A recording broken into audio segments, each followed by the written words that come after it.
প্রতিদিন ভাবতে হবে যে দাদা চলে গেল, বাবা চলে গেল, আমিও ওই একই পথের যাত্রী। দ্য ডেস্টিনেশন ইজ সেম, গন্তব্য এক, কেউ আগে কেউ পরে।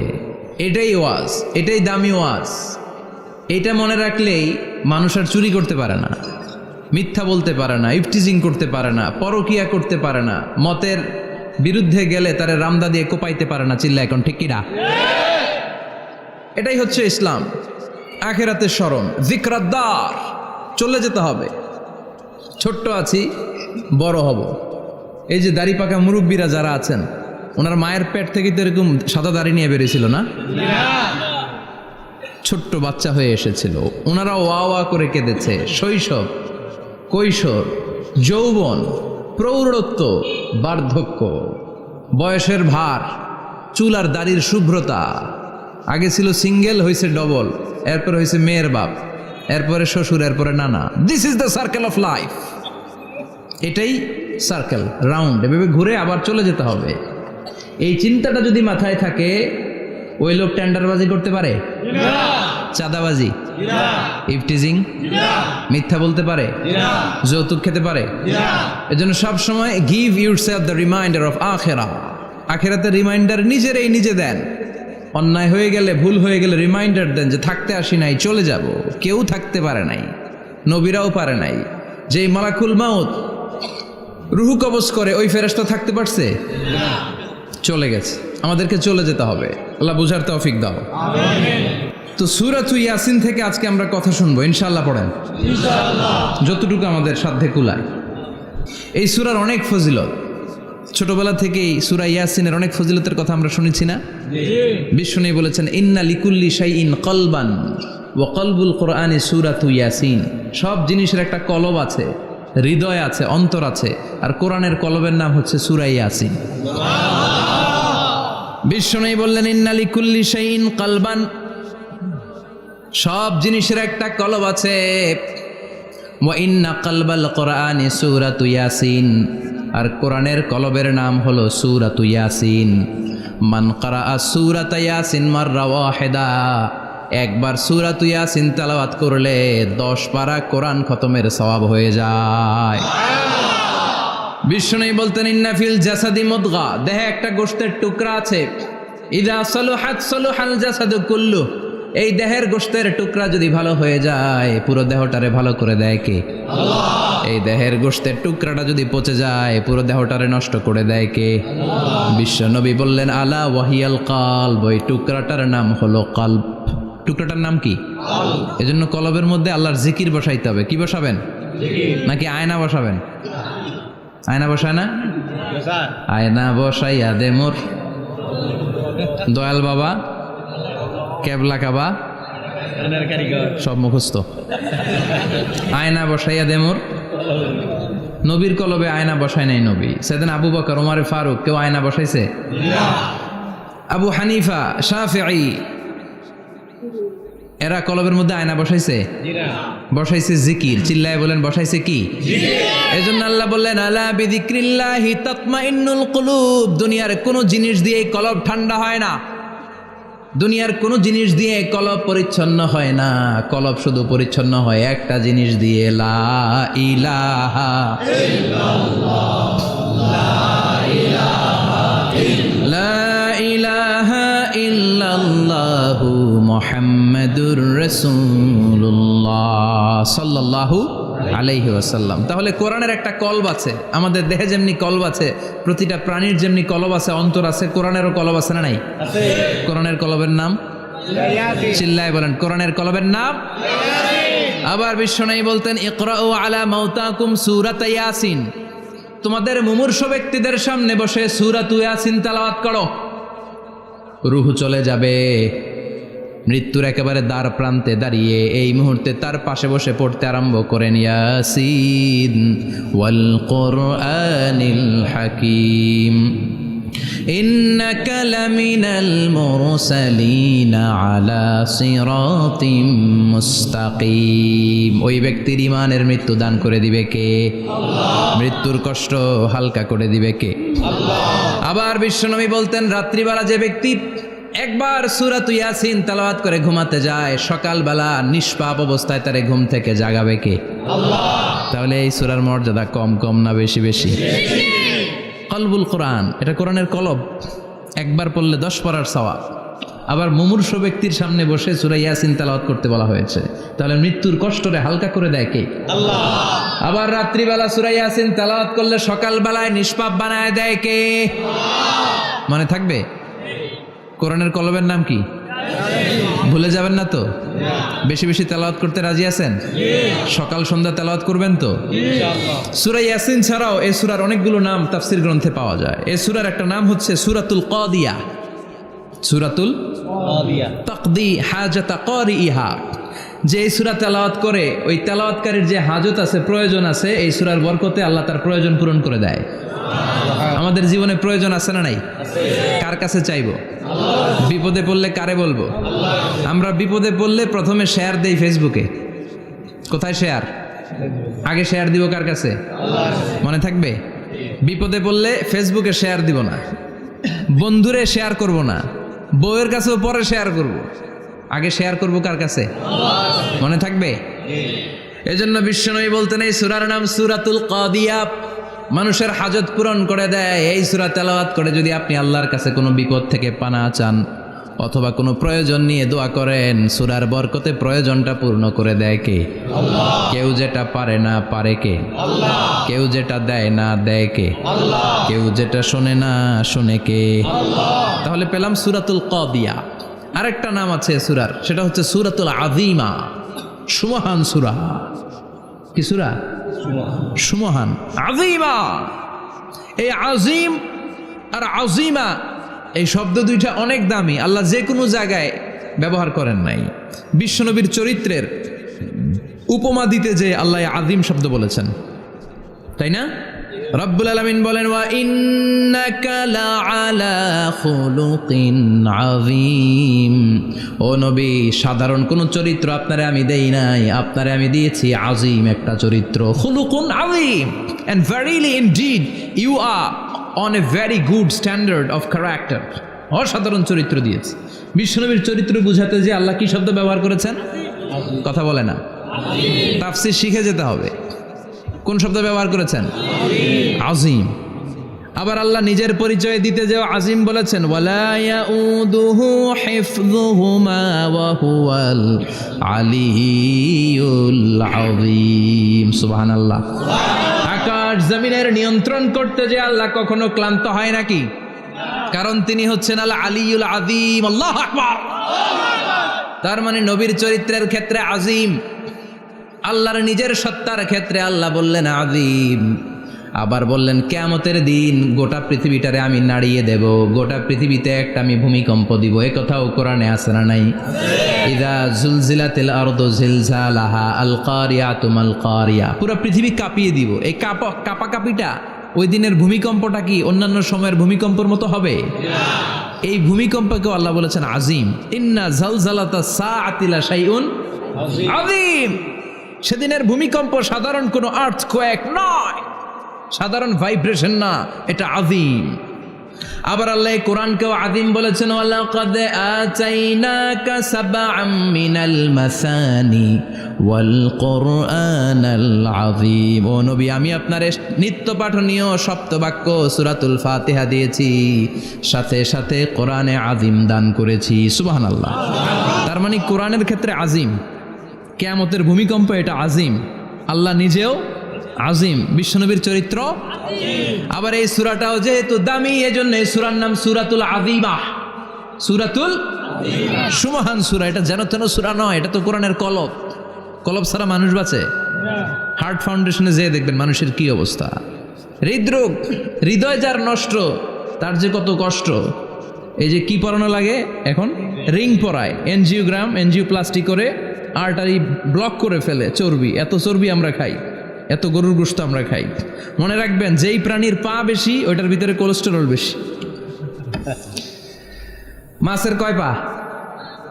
হ্যাঁ, নাই, এখানে নাই, মাছের পাটা নাই, কোলেস্টেরলও নাই। মুরগির কয় পা? জোরে বলতে হবে।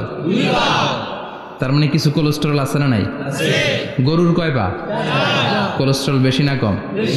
এইবার কোন চিংড়ির কয় পা? সবচেয়ে বেশি কোলেস্টেরল কন্টেইন করে শ্রিম্প, প্রন, চিংড়ি। এজন্য এগুলো কম খাইতে হবে। তবে 40-এর আগে যারা আছেন ধুমায়া খান, 40-এর পরে এই যে মাটন, ল্যাম্প, ছাগলের গোশ, খাসির গোশ, চিংড়ি, এগুলো আপনার ডায়েট থেকে বাদ দিয়ে দিতে হবে। বুঝতে পেরেছেন? এজন্য এই সূরাটা যেন তেন সূরা নয়, এটা তো কোরআনের কলিজা, হার্ট, হৃদয়।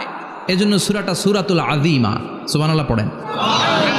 তার মানে 1 নম্বরে পেলাম সূরাতুল কাদিয়াহ, 2 নম্বরে পেলাম সূরাতুল আযীমা, 3 নম্বরে সূরার আরেক নাম হলো সূরাতুল মুআইম্মা। সূরাতুল মুআইম্মা। মুআইম্মার 2 অর্থ। এক অর্থ হচ্ছে এটার বরকতটা আম, সবার জন্য, যেই পড়ে সেই বরকত পায়, এজন্য মুআইম্মা। আবার মুআইম্মার আরেক অর্থ হচ্ছে যেই সূরা শত্রুকে অন্ধ করে দেয়। কি করে দেয়? এই সূরার প্রথম 9টা আয়াত যদি বিপদে পড়ে, শত্রুর কবলে পড়ে আপনি তেলাওয়াত করেন, শত্রুর চোখটারে অন্ধ করে দিবে কে? আল্লাহ। বিশ্বনবী মক্কা থেকে যখন মদিনায় যায়, হিজরতের সময় বিশ্বনবী সূরাত ইয়াসিনের প্রথম 9টা আয়াত তেলাওয়াত করলেন। তেলাওয়াত করে আল্লাহর নাম নিয়ে ঘর থেকে বের হলেন। আশেপাশে কাফেররা ঘুরে কিন্তু বিশ্বনবীরে দেখে না, সবাই খেলে এরকম এরকম করে, ডানে বায়ে হাতায়, বিশ্বনবী সামনে দিয়ে যায়, কিন্তু কাফেরদের চোখ অন্ধ করে দিয়েছে কে? আল্লাহ। এজন্য কোরআন তেলাওয়াত করলে কাফেরদের চোখকে অন্ধ বানায় দেয় কে? আল্লাহ। এজন্য সূরার একটা নাম হচ্ছে সূরাতুল মুআইম্মা। কি নাম? অন্ধ করে দেয়। তাফসিরে কুরতুবির মুসান্নিফ ইমাম আল কুরতুবি, উনাকে জালিম বাদশা বন্দী করেছিল। ওনার তাফসিরে এসেছে উনি শক্তিশালী লোক ছিলেন, জেলখানা ভেঙে বাঁচার জন্য দিছে দৌড়। উনারেও ধরার জন্য জালিম বাদশার সৈনিকেরা ঘোড়া নিয়ে রওনা হয়েছে। উনিও দৌড়ায়, ঘোড়াও পেছন থেকে আসে। ওমিয়া মানুষ কি ঘোড়ার দৌড়ের সাথে পারে? উনি হাঁটতে হাঁটতে হয়রান হয়ে এক বালুর ময়দানে যে ধপাস করে পড়েছেন। ওরাও ঘোড়া দিয়ে এসে নেমেছে, কিন্তু আজীব তামাশা, উনি বালুতে ধপাস করে পড়েই সূরাত ইয়াসিনের প্রথম 9 আয়াত তেলাওয়াত করতে শুরু করেছেন। ওরা নিচে নেমে ডানে বায়ে সামনে পিছনে খালি খুঁজে, কিন্তু দেখে না, সামনে কিন্তু বসা। ওদের চোখটার অন্ধ করে দিছে কে? আল্লাহ। বিশ্বাস হয়? ঈমান হয়? এজন্য বিপদে পড়লে সূরাত ইয়াসিনের প্রথম 9 আয়াত পড়তে রাজি আছেন? আল্লাহ তুমি তৌফিক দাও। আমিন। আর জোরে পড়েন আমিন। এজন্য আল্লাহ চমৎকার ভাবে এই সূরাটা শুরু করে দিলেন। 2টা কাটা অক্ষর দিয়ে আল্লাহ বললেন ইয়াসিন ওয়াল কুরআনিল হাকীম ইন্নাকা লামিনাল মুরসালিন আলা সিরাতিম মুস্তাকিম। পড়েন সুবহানাল্লাহ। ইয়াসিন। সূরাটা শুরু করলেন কি দিয়ে? ইয়াসিন। এটা কি কোনো বাক্য? এটা কি কোনো শব্দ? এটা কি অক্ষর? 2টা। প্রথম অক্ষরের নাম, দ্বিতীয়টা আওয়াজ করে বলেন, প্রথম অক্ষরটার নাম, দ্বিতীয়টা। খুব চমৎকার না? বাক্য দিয়ে এই সূরাটা শুরু করে নাই। যেমন ইযা জুলজিলাতিল আরদু জিলজালাহা, এই সূরার প্রথম আয়াত, এটা একটা বাক্য না? জি। আচ্ছা। ওয়াদ-দুহা ওয়াল-লাইলি ইযা সাজা, বাক্য না? জি। কিন্তু ইয়াসিন, এটা কি কোনো বাক্য? না। এটা কি কোনো শব্দ? না, এটা কাটা 2টা অক্ষর। সুবহানাল্লাহ পড়েন। আল্লাহ 114টা সূরার প্রায় 29টা সূরা এরকম কাটা কাটা অক্ষর দিয়ে শুরু করেছেন। সুবহানাল্লাহ নাই? এই 29টা সূরা কখনো আল্লাহ একটা অক্ষর দিয়ে শুরু করেছেন, কখনো 2টা অক্ষর দিয়ে, কখনো 3টা দিয়ে, কখনো 4টা দিয়ে, কখনো 5টা দিয়ে। একটা অক্ষর দিয়ে আল্লাহ কোরআনের সূরা শুরু করেছেন। এরকম একটা সূরা বলেন। নুন ওয়াল কলামি ওয়ামা ইয়াসতুরুন। নুন, নুন দিয়ে সূরা শুরু হয়ে গেছে। তারপরে কফ, এক অক্ষর দিয়ে সূরা শুরু হয়ে গেছে। সুবহানাল্লাহ পড়েন। সুবহানাল্লাহ। এবার বলেন 2 অক্ষর দিয়ে সূরা শুরু হয়েছে এরকম সূরা বলেন। আমিন। এত দূরে যান কেন? এটা আছে না নাই? আছে। ইয়াসিন। ইয়াসিন। সুবহানাল্লাহ পড়েন। ইয়াসিন 2 অক্ষর দিয়ে। তারপরে হামিম। এবার 3 অক্ষর দিয়ে আল্লাহ সূরা শুরু করছেন এরকম, আলিফ লাম মিম তাসিন মিম। আল্লাহু আকবার। আবার 4টা অক্ষর দিয়ে সূরা শুরু হয়েছে এরকম আছে না নাই? আবেশার কোন? আলিফ লাম মিম র, আলিফ লাম মিম সদ আছে না নাই? আবার 5টা কাটা অক্ষর দিয়ে সূরা শুরু হয়েছে এরকম সূরাও আছে না নাই? সূরা মারিয়ামের শুরুতে কি আছে? কাফ হা ইয়া আইন সাদ। সুবহানাল্লাহ পড়েন। এরকম প্রায় 29টা সূরা আল্লাহ কাটা কাটা অক্ষর দিয়ে শুরু করেছেন, কোনো বাক্য দিয়ে নয়, কোনো শব্দ দিয়ে নয়, কি দিয়ে? হারফ দিয়ে। হারফ, এই হারফগুলোরে বলে হুরুফ আত-তাহাজ্জি বা হুরুফ আল মুকাত্তাআত, কাটা কাটা অক্ষর। মনে রাখবেন কোরআনের আয়াতগুলো দুই ভাগে বিভক্ত, একটা মুহকাম, একটা মুতাশাবিহ। মুহকাম মানে যেগুলোর অর্থ আমরা জানি, যেগুলোর ব্যাখ্যা আমরা জানি, যেটার ইন্টারপ্রিটেশন এক্সপ্লেনেশন আমাদের জানা আছে। আর মুতাশাবিহ আমরা অর্থ জানি না, আমরা ব্যাখ্যা জানি না, এটা দিয়ে আসলে কি বুঝাইছে আমরা কেউ জানে না। জানে একজন, চিল্লায় বলেন তিনি কে? আল্লাহ বললেন ওয়া ইন কুনতুম ফি রাইবিম মিম্মা নাযালনা আলা আবদিনা ফাআতু বিসূরাতিন মিন মিসলিহি ওয়াদউ শুহাদাআকুম মিন দুনিল্লাহি ইন কুনতুম সাদিকিন। আল্লাহ বললেন ও জাহেলি যুগের লোকেরা, শোনো শোনো, এত আরবি কবিতা বানাতে পারো, এত গল্প লিখতে পারো, আরবিতে এত নোবেল বানাতে পারো, উপন্যাস বানাতে পারো, আর্টিকেল লিখতে পারো, আমার নবীর উপর যে কোরআন আমি নাজিল করেছি এই কোরআনের ব্যাপারে অন্তরে যদি কোনো সন্দেহ থাকে, বাপের বেটা হলে পারলে কোরআনের মতো একটা সূরা বানিয়ে নিয়ে আসো। পারছে? কিয়ামত পর্যন্ত কেউ পারবে? বিশ্বনবী যেই জামানাতে এসেছিলেন ওই জামানায় আরবি ভাষা সাহিত্যের উৎকর্ষতা সাধিত হয়েছিল। আরবি ভাষার এতটা উৎকর্ষ পৃথিবী কখনো দেখে নাই। কবিতা, গদ্য, পদ্য, গল্প, উপন্যাস, রচনা, প্রবন্ধ, আর্টিকেলের শয়লাভ। এই ভাষা সাহিত্যিকদের চোখে আঙ্গুল দিয়ে আল্লাহ বুঝাতে চাইলেন এত অর্থ করতে পারো, এত ব্যাখ্যা জানো, এত বড় বড় বুলিয়া ওড়াও, এত কিছু তুমি জানো, তাহলে বলো ইয়াসিন অর্থ কি? সুবহানাল্লাহ কইবেন না? তাইলে বল নুন অর্থ কি? কফ মানে কি? আলিফ লাম রা মানে কি? ফাবুহিতাল্লাযী কাফার। কেউ জানে না, কেউ উত্তর দিতে পারে না। কোন সুবহানাল্লাহ। এটা কোরআনের মুজিজা, এটার অর্থ কেউ জানে না। আর এগুলোর অর্থ নিয়ে খোঁচাখুচি করাও ঠিক না। তবে মুফাসসিরিনে ইকরাম এগুলোর কিছু অর্থ সম্ভাব্য বলার চেষ্টা করেছেন। যেমন ইয়াসিনের অর্থ ইবনে আব্বাস বলেছেন এর অর্থ হতে পারে ইয়া ইনসান, হে মানুষ। সুবহানাল্লাহ পড়েন। কেউ কেউ বলেছে এটার অর্থ হতে পারে ইয়া সাইয়্যিদ আল মুরসালিন। কেউ কেউ বলেছেন ইয়াসিন হতে পারে ইসমুল্লাহ, আল্লাহর নাম। কেউ বলেছেন এটা হতে পারে ইসমুন লিন নবী, বিশ্ব নবীর নাম। আবার কেউ কেউ বলেছেন ইয়াসিন হতে পারে এই কোরআনে কারিমের একটা নাম। কোন সুবহানাল্লাহ। এই সম্ভাব্য সব কথাগুলো বলে পৃথিবীর সব মুফাসসিররা বলতে বাধ্য হয়েছেন আল্লাহু আ'লামু বিমুরাদিহি বিহি। এটার দ্বারা আসল অর্থ যে কি এটা আমরা কেউ জানি না। জানে কে? আল্লাহ। চিৎকার করে বলতে হবে জানে কে? আল্লাহ। তাহলে ইয়াসিন মানে আমরা জানি না। ইয়াসিনের অর্থ আমরা ছেড়ে দেব কার উপর? আল্লাহ। এরপর আল্লাহ বললেন ওয়াল কুরআনিল হাকীম। প্রজ্ঞাময়, বিজ্ঞানময় কোরআনের শপথ। ওয়াল কুরআনিল হাকীম, বিজ্ঞানময়, প্রজ্ঞাময় কোরআনের শপথ বা কসম। ওয়াল কুরআনিল হাকিমে যে ওয়া, এই ওয়াটারে আরবিতে বলে ওয়া আল কাসামিয়া। কি বলে? ওয়া আল কাসামিয়া। কসম কাটার জন্য আল্লাহ এই ওয়া ব্যবহার করেছেন। যত জায়গায় কোরআনে আল্লাহ কসম কেটেছেন ওই কসমের শব্দটার আগে ওয়া আছে না নাই? ও মিয়া, কোরআনে আল্লাহ সময়ের শপথ করেছেন, কসম কেটেছেন, যুগের কসম কেটেছেন। যুগের সময়ের আরবি হলো আল আসর। এই আসরের আগে ওয়া আছে না নাই? কি বলছে আল্লাহ? ওয়াল আসর, ওয়াল। আবার তিন ফলের কসম আল্লাহ কোরআনে কেটেছেন। কি বলেছেন? ওয়াত্তিন মানে তিনের কসম। জাইতুনের কসম কেটেছেন, বলেছেন ওয়াজ্জাইতুন। তুর পাহাড়ের কসম কেটেছেন, বলেছেন ওয়াতুরে সিনিন। যত জায়গায় কসম তত জায়গায় ওয়াও আছে না নাই? পাহাড়ের নামে কসম কেটেছেন, আল্লাহ বলেছেন ওয়াতুর। সূর্যের নামে কসম কেটেছেন, আল্লাহ বলেছেন ওয়াশ-শামসি ওয়াদুহাহা। সুবহানাল্লাহ কইবেন না?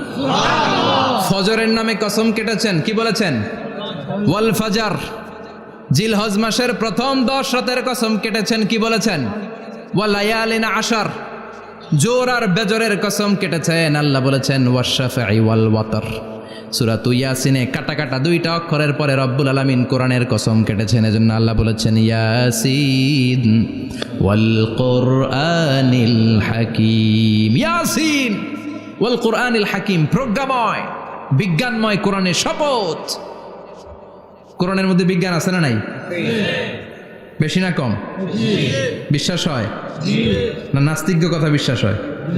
নাস্তিকরা বলে কোরআনের মধ্যে বিজ্ঞান নাই, কোরআনের মধ্যে সায়েন্স নাই, কোরআনের ভেতরে টেকনোলজি নাই। কিন্তু কোরআন বলে এমন কিছু নাই, মানুষের প্রয়োজনীয় এমন কিছু নাই যেটা আমার ভিতরে নাই। আল্লাহু আকবার। আল্লাহ বললেন মা ফররাতনা ফিল কিতাবি মিন শাই, কিতাবের মধ্যে আমি কিছু বাদ রেখে দেই নাই। ইতিহাসের কথা বলেছি, পাতালপুরীর কথা বলেছি, ঊর্ধ্ব জগতের কথা বলেছি, মহাকাশের কথা বলেছি, cosmology, astrology, geology, zoology, botany, human anatomy, embryology, সব কিছুর কথা কোরআনের মধ্যে দিয়েছে কে? কোরআনের ভেতরে মানুষের কথা আছে না নাই? কোরআনের মধ্যে গাভীর কথা আছে না নাই? গাভীর কথাও আছে। কই আছে? হ্যাঁ, সূরাতুল গাভীর সূরা। সুবহানাল্লাহ কইবেন না? মানুষের কথা আছে সূরাতুল ইনসান, জিনদের কথা আছে সূরাতুল জিন, মাকড়সার কথা আছে সূরাতুল আনকাবুত, মৌমাছির কথা আছে সূরাতুন নাহাল। মৌমাছির কথা বলেছেন, দুধের কথা বলেছেন, প্রাণীর কথা বলেছেন, খাদ্যের কথা বলেছেন, মানুষের দেহ বৈশিষ্ট্যের কথাও বলেছেন। চিৎকার করে পড়েন আল্লাহু আকবার। আল্লাহ বললেন ওয়া আওহা রাব্বুকা ইলান নাহলি আনিত্তাখিযি মিনাল জিবালি বুয়ুতাও ওয়া মিনাশ শাজারি ওয়া মিম্মা ইয়ারিশুন। সুবহানাল্লাহ পড়েন। ওয়া আওহা রাব্বুকা ইলান নাহল, আল্লাহ মৌমাছির কাছে সিক্রেট মেসেজ পাঠিয়েছেন। সুবহানাল্লাহ পড়েন। ওহিকে আরবিতে বলে সিক্রেট মেসেজ। সায়েন্টিফিক আলোচনা শুরু হইতেছে, মনোযোগ আছে না গেছে? জিমানি ধরছে? হ্যাঁ, মনোযোগ আছে না গেছে? তাকবীর দেওয়া যাবে? জোরে না আসতে? শুরুতে বিবাহিতরা দেন, এরপরে অবিবাহিতরা দেন, এরপরে সবাই মিলে দেন। বিবাহিত কারা কারা দেখি?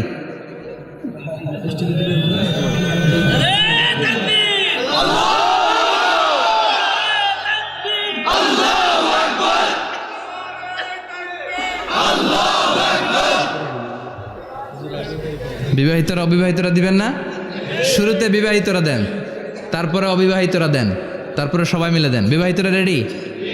দেখবো কাদের গলায় জোর বেশি। দেখি দেখি, বিবাহিতরা দেন। লিল্লাহি তাকবীর।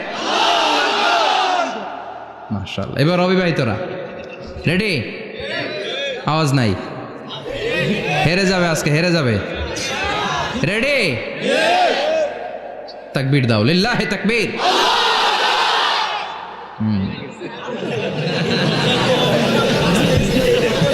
ইয়াংদের পারফরমেন্স আলাদা, আওয়াজ বেশি। এবার সবাই মিলে তিনটা। লিল্লাহি তাকবীর, লিল্লাহি তাকবীর, লিল্লাহি তাকবীর। আল্লাহ মৌমাছিকে ওহী করেছেন। কি করেছে দেখেন। ওয়াল কুরআনিল হাকিম, আল্লাহ যে বললেন শেষ হবে না এই কথা। ওয়াল কুরআনিল হাকিম, বিজ্ঞানময় কোরআনের শপথ, প্রজ্ঞাময় কোরআনের শপথ। বিশ্বনবী বলেন লা তুহসা আজাইবুহু, কোরআনের আশ্চর্যান্বিতার কোনো শেষ নাই।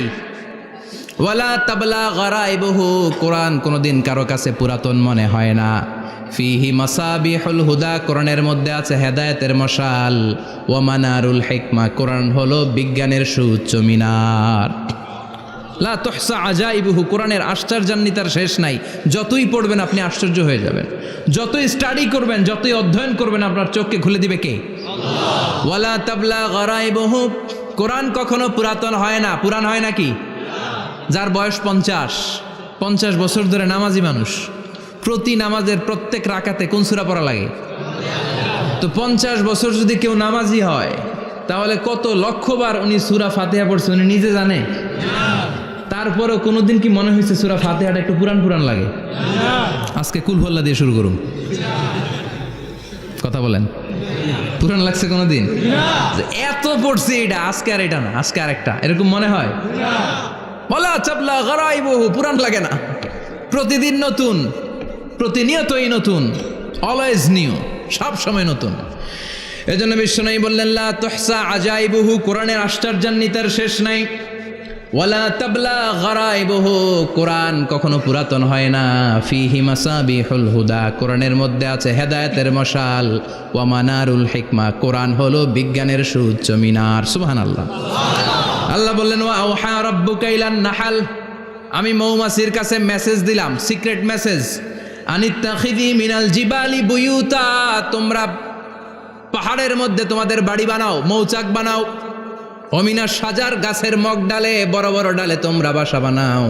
ওয়ামিম্মা ইয়ারিশুন, উঁচু উঁচু জায়গায় মৌচাক বানাও, যাতে করে গ্রামের ছোট্ট ছেলেরা ঢিল মারতে না পারে। কোন সুবহানাল্লাহ।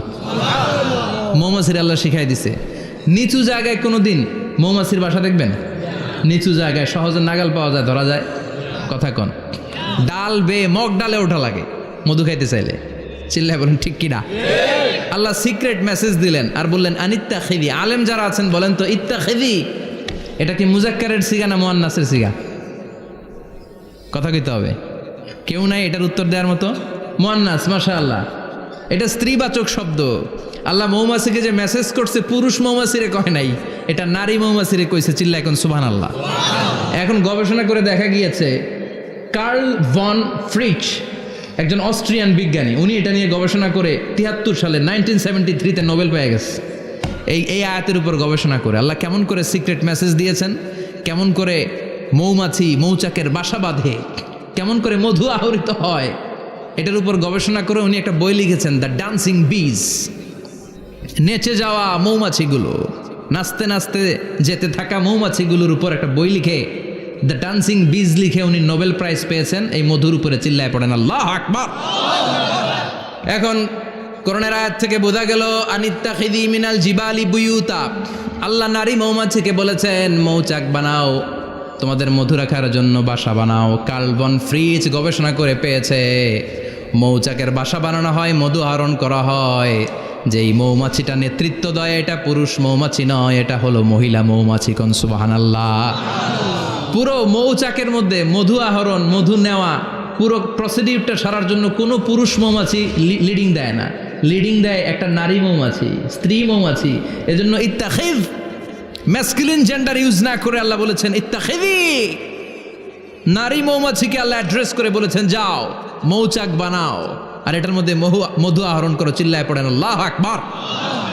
আল্লাহ বললেন ইত্তাখিযি মিনাল জিবালি বুয়ুতা, পাহাড়ের মধ্যে ঘর বানাও। মিনাস সাজার, গাছের বড় ডালের মধ্যে ঘর বানাও। ওয়ামিম্মা ইয়ারিশুন, উঁচু উঁচু জায়গায় ঘর বানাও।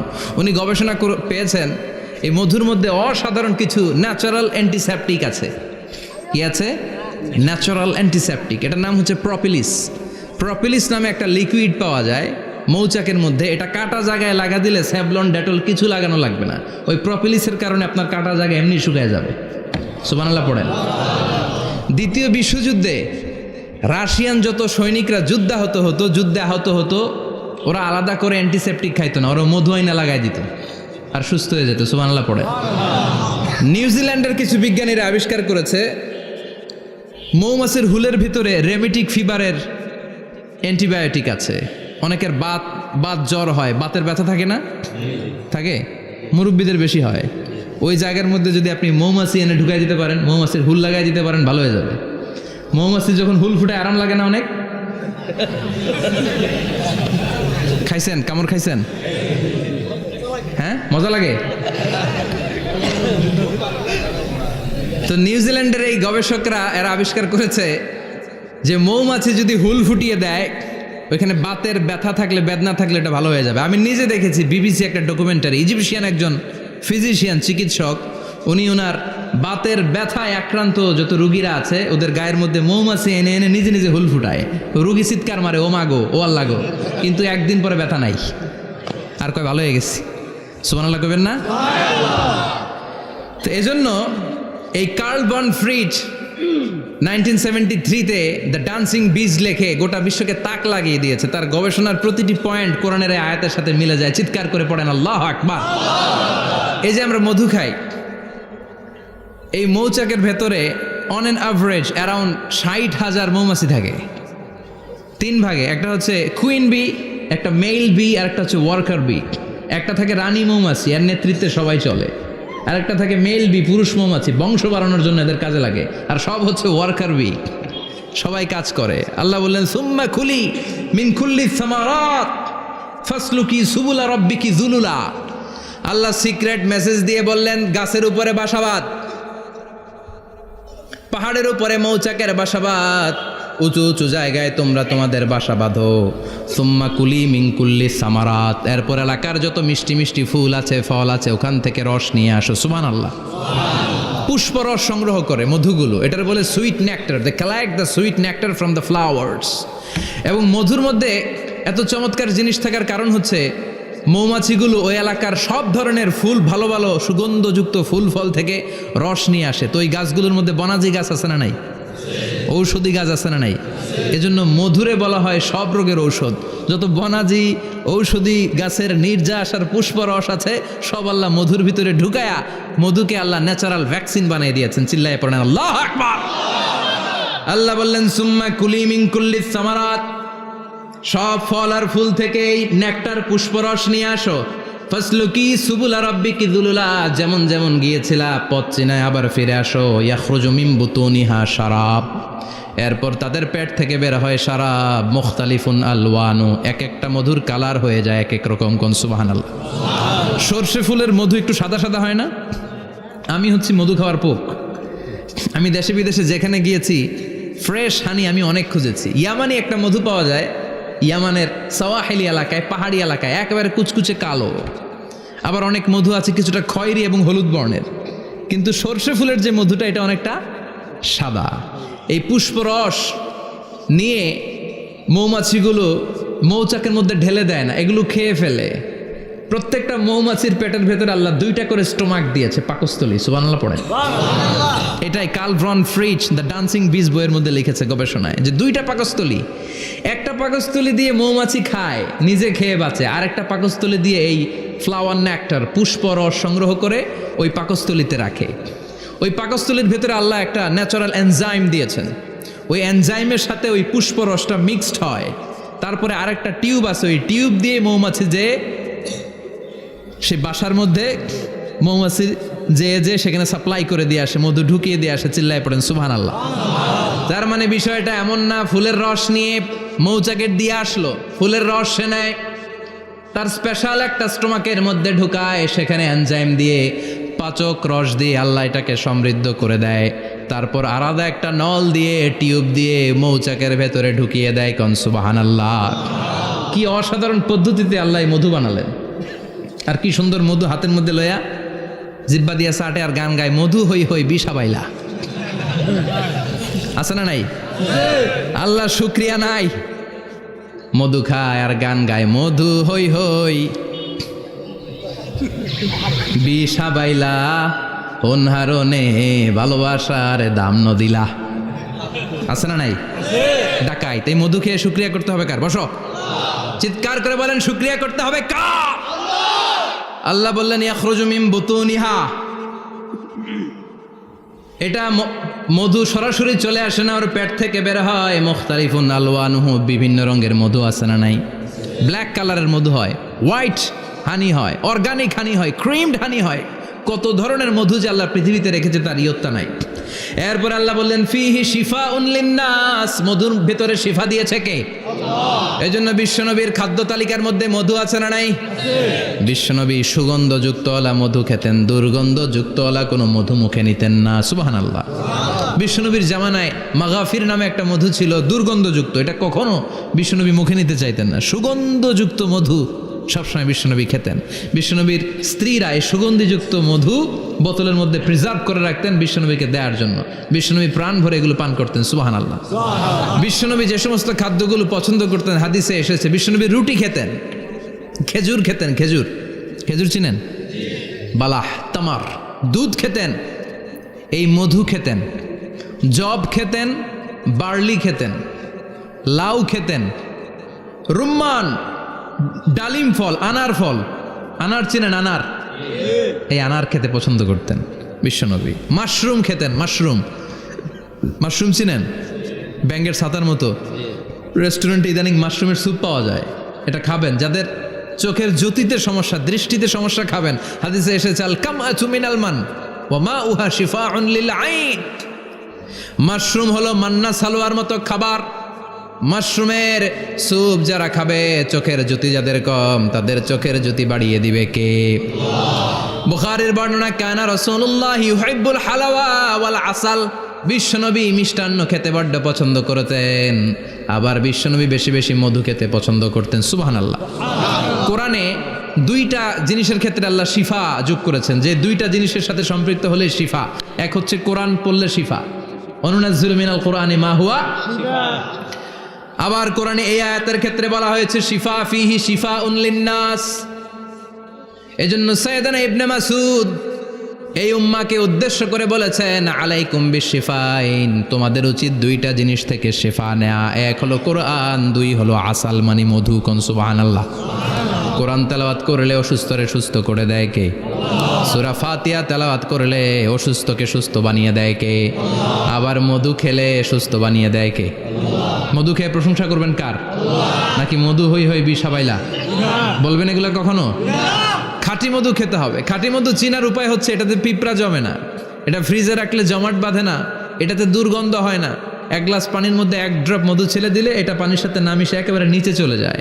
খাঁটি মধু খেতে হবে। তাহলে ফিহি শিফাউন লিন্নাস, কত কিছু দিয়ে যে আল্লাহ এটাকে সমৃদ্ধ করেছেন। এটার মধ্যে গ্লুকোজ আছে, এটার মধ্যে সুক্রোজ আছে, ফ্রুক্টোজ আছে, প্রোটিন আছে, মিনারেলস আছে, ক্যালসিয়াম আছে, ভিটামিন আছে। খাইলেই শরীর গরম হয়ে যায়। সুবহানাল্লাহ। এজন্য শীতকালে বেশি বেশি খাবেন, জাম্পাল লাগবে না। শীতকালে মধু খেয়ে রাত্রেবেলায় বের হবেন, আর মাফলার পেঁচিয়ে বেরোয়া লাগবে না। সুবহানাল্লাহ পড়েন। তার মানে আল্লাহ বললেন ইয়াসিন ওয়াল কোরআনিল হাকিম, প্রজ্ঞাময় বিজ্ঞানময় কোরআনের কসম। কোরআনের ভেতরে বিজ্ঞান আছে না নাই? বিজ্ঞানের কথা এই তো শুরু করলাম, আজকে সারা রাত বিজ্ঞানের কথা বলবো।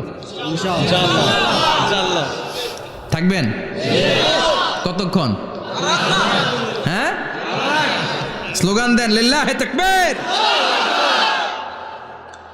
এরপরে আল্লাহ বললেন গোলাম ওয়া ইন্না লাকুম ফিল আনআমি লাইবরা, প্রাণীকুলের দিকে নজর করে তাকাও। প্রাণীকুলের মধ্যে আমি তোমাদের জন্য নিদর্শন রেখেছি। নুসকিকুম মিম্মা ফি বুতুনিহি, এই প্রাণীকুলের পেট থেকে একটা চমৎকার জিনিস আমি বের করে দেই, এটার নাম হচ্ছে দুধ। এটা কি? দেখেন, একই আয়াতের মধ্যে আল্লাহ মধুর কথাও বললেন, আবার দুধের কথাও বললেন। দুধটা কিভাবে হয়, উৎপন্ন হয়, মধু কেমনে হয়, ইঞ্চি ইঞ্চি কথা এই কোরআনের ভেতরে তুলে ধরলেন কে? আল্লাহ বললেন মিমবাইনি ফারসিউ আদামিল লাবানা, গোবর আর রক্তের মাঝখান দিয়ে আমি দুধ বের করি। সুবহানাল্লাহ পড়েন। আমরা যাই এই গাভীর ওলান টানা শুরু করি সকালবেলা বিসমিল্লাহ বলে, কিন্তু কেমনে যেটা আসে ওইদিকে নজর নাই। ডাকাত বিসমিল্লাহ বলে শুরু করে না, দুধ খাই আলহামদুলিল্লাহ পড়েন, আছে না নাই? আল্লাহ বলেন মেকানিজমটা শোনো কেমনে আমি খাওয়াই। আল্লাহ বললেন মিমবাইনি ফারসি ওয়া দামিল লাবানা, গোবর আর রক্তের মাঝখান দিয়ে আমি দুধ বের করে দেই। সুবহানাল্লাহ। গরু যে ঘাস খায়, এই ঘাস থেকে রক্ত হয় আর গরুর গোবর হয়। পেটের একদিকে থাকে গোবর, আরেক দিকে থাকে রক্ত। রক্ত দুর্গন্ধ, গোবরও দুর্গন্ধ। রক্তও নাপাক, গোবরও নাপাক। এই দুই নাপাক আর দুর্গন্ধের মাঝখান দিয়ে সুগন্ধযুক্ত দুধ বের করে দেয় কে?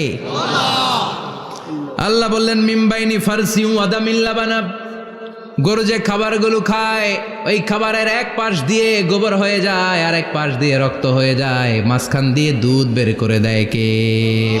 What a amazing mechanism of discharging milk from animals body. What a amazing mechanism. একদিক দিয়ে গোবর দুর্গন্ধ, আরেক দিক দিয়ে এই ঘাস খাওয়ার কারণে রক্ত হয়, মাঝখান দিয়ে দুধ বের হয়ে যায়। সুবহানাল্লাহ। আবার বাছুর ছাড়া দুধ পাওয়া যায় না। গাভী আছে কার কার? হাত তোলেন তো। বাছুর ছাড়া দুধ পাওয়া যায়? শুধু গাভী, বাছুর নাই, দুধ আসবে? আবার এই যে বিশাল বড় ওলান 20 কেজি দুধ দেয় প্রতিদিন, এই ওলান কাটলে দুধ পাওয়া যায়? এক ফোঁটা দুধও ওলানটা কেটে টুকরা টুকরা করলে আপনি পাবেন না। এটা আলাদা মেকানিজম। এটা ভিতর থেকে একটা নির্যাস। বাছুর নিয়ে দুইটা ঢু মারবেন, ওই নির্যাস দিয়ে দুধ বেরোতে থাকবে গোবর আর রক্তের মাঝখান দিয়ে। চিৎকার করে পড়েন আল্লাহু আকবার। এজন্য বিশ্বনবী বলতেন বেশি বেশি দুধ খাও। দুধ হলো সুষম খাদ্য। পৃথিবীতে আবিষ্কৃত যত খাবার আছে, দুধের চাইতে ভালো খাবার আছে নাকি? কথা কন। মানুষ পানি খেয়ে 3-4 দিন বাঁচে জানেন, আর পানির মধ্যে লবণ দিলে 7-8 দিন বাঁচতে পারবেন। আর দুধ পাইলে আজীবন বাঁচবেন। দুধ খেয়ে যদি হজম করতে পারেন, দুধ খেয়ে হজম করতে পারলে আজীবন বেঁচে যাবেন। সুষম খাদ্য। বিশ্বনবী যে রাতে মেরাজে যাবেন, সিদরাতুল মুনতাহা পার হওয়ার পরে বিশ্বনবীর পরীক্ষা শুরু হলো। বিশ্বনবীকে বুখারীর বর্ণনা 3টা গ্লাস দেয়া হলো। কাদাহ ফিহি লাবান, এক গ্লাসের মধ্যে দুধ ছিল। ওয়াকাদাহ ফিহি আসাল, আরেক গ্লাসের মধ্যে ছিল মধু, আরেক গ্লাসের মধ্যে ছিল মদ। কাদাহুন ফিহি খামার। বিশ্বনবীকে 3টা গ্লাস দিয়ে বলা হলো, নবী চুজ করেন কোনটা নেবেন। এক গ্লাসে মধু, আরেক গ্লাসে দুধ, আরেক গ্লাসের মধ্যে বিশ্বনবীকে দেয়া হলো মদ। বিশ্বনবী বললেন যে এই গ্লাসের ভেতরে দুধ আছে, আমি ওই পেয়ালাটা নিলাম। সাইয়েদনা জিব্রাইল বললেন, ইয়া রাসূলুল্লাহ আখাস্তাল ফিতরা, আপনি যেমন নিছেনও তেমন। সুবহানাল্লাহ কইবেন না? বিশ্বনবী দুধ খেতে পছন্দ করতেন, আর বিশ্বনবী বলতেন আলাইকুম বি আলবানিল বাকার, বেশি বেশি গরুর দুধ খাবা। ফাইন্নাহা তুরাম্মু মিনাল আশজার, কেননা এটা সবুজ লতা পাতা ঘাস পাতার নির্যাস। গরু কি খায়? ঘাস খায় না? এই ঘাসের নির্যাস হচ্ছে দুধ। বিশ্বনবী বলতেন বেশি বেশি দুধ খাবা। ফিহি শিফা, এর মধ্যে শিফা আছে। ফি লাবানিহা শিফা ও লুহমিহা দা, গরুর দুধে আছে শিফা, গরুর গোশতের মধ্যে আছে রোগ। সুবহানাল্লাহ কোন? কত বড় ফিলোসোফার বিশ্বনবী। বিশ্বনবী বলে গিয়েছেন গরুর দুধ বেশি খাও, কিন্তু গোশ বেশি খাইও না। আর আমরা গরুর গোশ পাইলে কোপায় ফেলাই। সাদা ভাত আর ঝাল গরুর মাংস যদি হয়, ওই যে অনেকের জিহ্বায় পানি চলে আসছে। সুবহানাল্লাহ কইবেন না? বিশ্বনবী বলতেন দুধ খাও, গোশ খাইও কম। গরুর গোশত কম খাবা, গরুর দুধ বেশি খাবা, সুস্থ রাখবে কে? আল্লাহ। আবার বিশ্বনবী মায়েদেরকে বলেছেন, ও মায়েরা, সন্তান হওয়ার পরে 2 বছর দুধ খাওয়াবা। আল্লাহু আকবার। والوالدات يرضعن أولادهن حولين كاملين لمن أراد أن يتم الرضاعة। সন্তান যারা পেয়েছো মায়েরা বোনেরা, 2 বছর দুধ খাও, সন্তানকে সুস্থ রাখবে কে? আল্লাহ। বাচ্চা ডেলিভারির পরপরই আল্লাহ তাআলা মায়ের বুকে একটা দুধ দেয়, এটাকে বলে শাল দুধ। এটা হচ্ছে বাচ্চার জীবনের প্রথম প্রাকৃতিক টিকা। সুবহানাল্লাহ কয় না?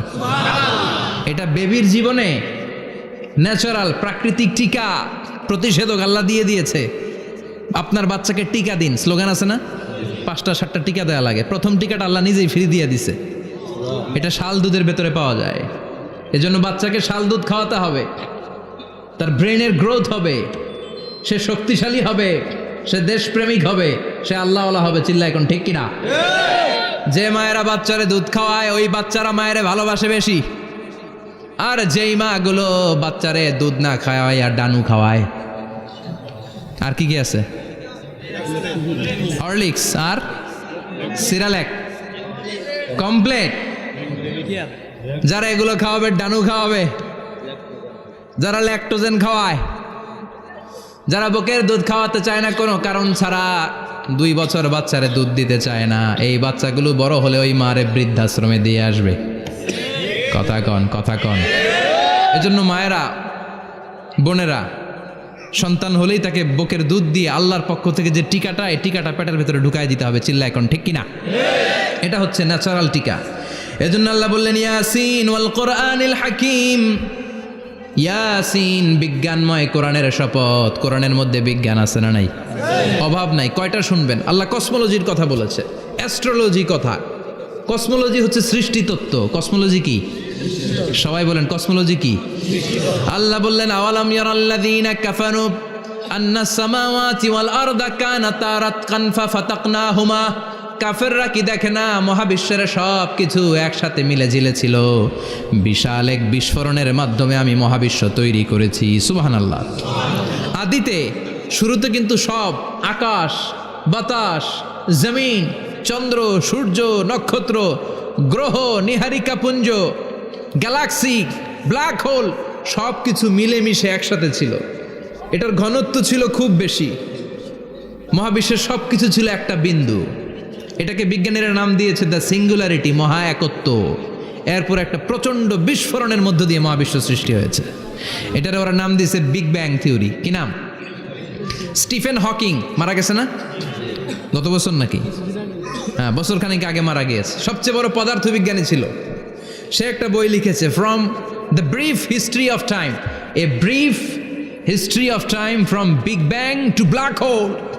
সেখানে সে প্রমাণ করেছে কোরআনের এই আয়াত, কানাতা রাতকান, মহাবিশ্বের সব কিছু একটা বিন্দু ছিল। চাঁদ, সূর্য, গ্রহ, তারা সব কি ছিল? কথা বলেন, সবাই বলেন। একটা মাত্র বিন্দু ছিল। আল্লাহ বলেন, don't the disbeliever observe that the heavens and earth were joined together, then I separated with a gigantic sound. Explosion, সব একসাথে ছিল, চাঁদ তারা আকাশ নদী নালা সব একসাথে। তারপরে একটা বিকট বিস্ফোরণের মধ্য দিয়ে পৃথিবী হয়েছে, এ চাঁদ হয়েছে, চন্দ্র হয়েছে, সূর্য হয়েছে, মহাবিশ্বের সব কিছু এই মহাবিস্ফোরণের মধ্য দিয়ে হয়েছে। চিৎকার করে পড়েন আল্লাহু আকবার। এই যে ছোট্ট পৃথিবীতে আমরা বসে আছি, এই পৃথিবীর চেয়ে সূর্য 13 লক্ষ গুণ বড়। চিল্লায় পড়েন আল্লাহু আকবার। এটা কি বাড়ির কাছের কথা? 13 লক্ষ গুণ বড়, কল্পনা করা যায়? তার মানে কি সূর্যই সবচেয়ে বড়? না, সূর্যের চেয়ে অনেক বড় বড় তারা আছে। ব্যাটেল জিউস নামে একটা তারা আছে মহাকাশে, যে সূর্য পৃথিবীর চেয়ে 13 লক্ষ গুণ বড়। এই ব্যাটেল জিউস তারা সূর্যের চেয়ে 33 কোটি গুণ বড়। এই ব্যাটেল জিউস তারাটাই কি সবচেয়ে বড়? না, এর চেয়েও কত বড় তারা যা আছে কোনো হিসাব নাই। এরকম বিশাল বিশাল তারা ঘুরতে ঘুরতে মাওয়াকিউন নুজুম, ব্ল্যাক হোল নামে একটা রেঞ্জ আছে। এই রেঞ্জের মধ্যে যদি ঢুকে যায়, ছোট্ট বাচ্চার মুখে চকলেট দিলে বাচ্চা যেমনি চকলেট চুষে খেয়ে ফেলে, এই বিশাল বিশাল তারাগুলো ব্ল্যাক হোলের মধ্যে ঢুকলে এক মুহূর্তের মধ্যে নিঃশেষ হয়ে যায়। চিল্লায় পড়েন আল্লাহু আকবার। এজন্য আল্লাহ বললেন ফালা উকসিমু বিমাওয়াকিউন নুজুম, এই তারকা নিঃশেষ হওয়ার যে জায়গাটা, এই জায়গার কসম আমি কোরআনের মধ্যে খেলাম। এই ব্ল্যাক হোলের রেঞ্জের ভেতরে তারা আসলে মুহূর্তের মধ্যে নিঃশেষ বানিয়ে দেয় কে? একটা তারার চেয়ে আরেকটা তারা বড়। এরকম 1000 কোটি তারা মিলে আমাদের গ্যালাক্সি। এই গ্যালাক্সির নাম হচ্ছে মিল্কি ওয়ে। কি নাম? আমাদের গ্যালাক্সির নাম কি? সবাই বলেন তো। Milky way. কি নাম? এরকম একটা গ্যালাক্সি না, লক্ষ কোটি গ্যালাক্সি আছে। আমাদের গ্যালাক্সির পরে সবচেয়ে কাছের গ্যালাক্সির নাম অ্যান্ড্রোমেডা। কি নাম? এই অ্যান্ড্রোমেডা গ্যালাক্সি আমাদের গ্যালাক্সি থেকে 2.5 মিলিয়ন লাইট ইয়ার দূরে, মানে 25 লক্ষ লাইট ইয়ার। সুবহানাল্লাহ কইবেন না? আলোর গতি হচ্ছে পৃথিবীতে সবচাইতে বেশি বর্তমান সময় পর্যন্ত, জানেন? সেকেন্ডে কত মাইল?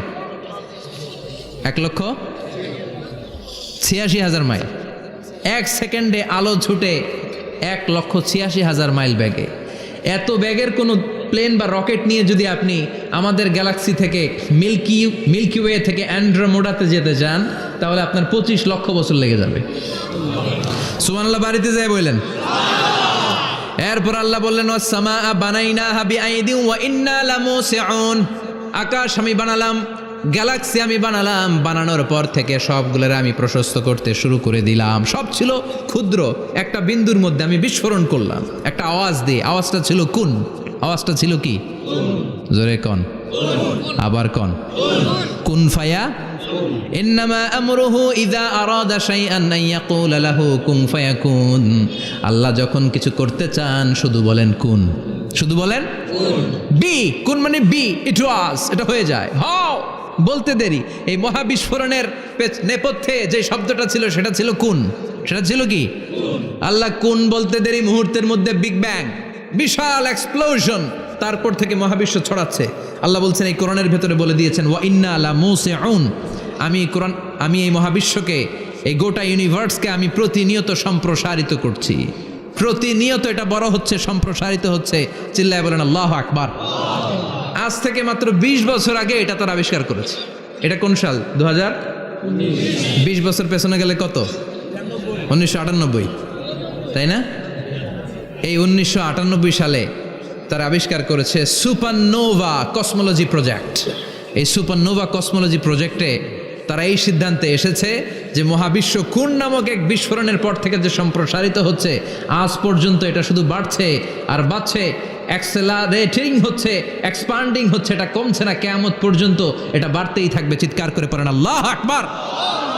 এজন্য আল্লাহ বললেন ইয়াসিন ওয়াল কোরআনিল হাকিম, বিজ্ঞানময় প্রজ্ঞাময় কোরআনের শপথ। এই কোরআনের ভেতরে আমি কসমোলজির কথা বলেছি, অ্যাস্ট্রোলজির কথা বলেছি, জিওলজির কথা বলেছি, ফিজিক্সের কথাও বলেছি। সুবহানাল্লাহ। ফিজিক্স মানে কি? পদার্থ। পদার্থের সবচেয়ে বড় উপাদান হচ্ছে লোহা। লোহার কথা কিন্তু কোরআনে নাই। আছে? কই আছে? হ্যাঁ, সূরাতুল হাদিদ, লোহার নামে একটা সূরা দিয়েছে আল্লাহ কোরআনে। সুবহানাল্লাহ পড়বেন না? সূরার নাম সূরাতুল হাদিদ। সূরার নাম কি? চিল্লায় বলেন সূরার নাম সূরাতুল হাদিদ। হাদিদ মানে লোহা। আল্লাহ বললেন ওয়া আনজালনাল হাদিদা ফীহি বাসুন শাদীদ